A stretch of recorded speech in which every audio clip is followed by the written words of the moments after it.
Let's hear now from Nottingham employment expert Penny Strutton, a career and employee coach. We asked her for her top tips on making yourself more employable on the modern jobs market. Tip number one, really understand what it is that you've got to offer. Understand what it is you're looking to achieve from your career move or your job change. Understand what your skills are. Number one, try and get your top 10 skills identified. Think about what motivates you, what's motivated you in your past, what have you really enjoyed in your working life to date. Because if you can understand what that is, then you can look for that in your next job. And it could be that they're completely transferable skills. So what you've enjoyed in one job, you could move to a completely new career, but still use those same skills. Tip number two, do your research.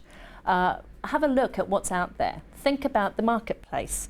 It's really, really important that you share the same values as your employer, that the employer has the right culture that will suit your personality, that will suit your career aspirations. So have a good think about the types of organisations that you actually want to work for, and make your applications and make your approaches to these organisations appropriately. Don't just fire off applications to any old employer, because you might find that you're in the same miserable boat as you were before.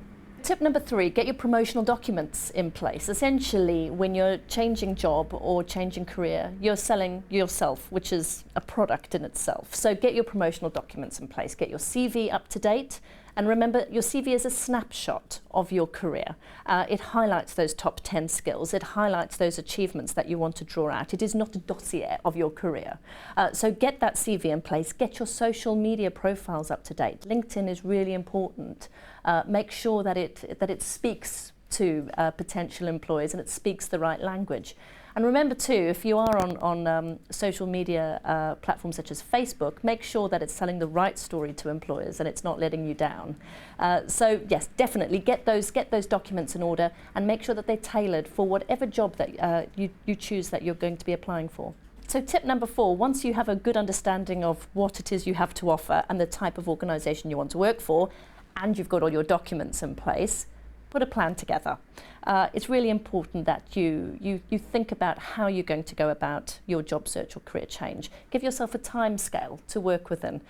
Don't give up if you've not got something in a week of activity. Give yourself a few months and think about the type of activities, the mix of activities that you're going to be doing throughout that time. So think about the jobs boards that you're going to be looking at. Don't just sit on the internet the whole time. Be selective. Think about the recruitment agencies you're going to use, because they are useful, and they're specialist recruitment agencies such as BlueSource, who I work with, who work with accountancy, legal and HR. So make sure you know which recruitment agent it is that's going to help you. Think about the journals that are relevant to your area and check those regularly. And importantly, think about the types of organisations, specific organisations that you might like to work for, and start developing a rapport with them, start developing a dialogue, keep your eye on their website, see what they're up to. Really important that you plan your time and that you manage your expectations. Tip number five, when you're ready to make an application, make sure that you are using the same language as that of the advert that you're reading or the organisation that you're applying to. Really important that you pull out those skills and the job requirements, the person specification. You identify what it is they're looking for, and you tailor your CV and your cover letter to demonstrate that you're the person that they're looking for. Remember, they're looking for the right type of person to fit in their company, so try and get a really good feel for the culture.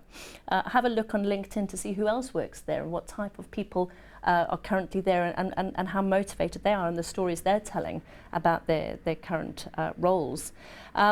So that's from a perspective of where you're applying for a job.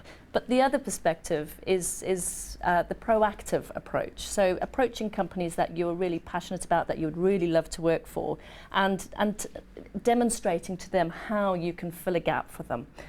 It's almost like taking a proposal to a potential client. It is taking yourself to an organisation and trying to demonstrate how you could be a benefit to them, how you could fill a gap. And you never know, you might be offered a job. 70% of jobs are never advertised.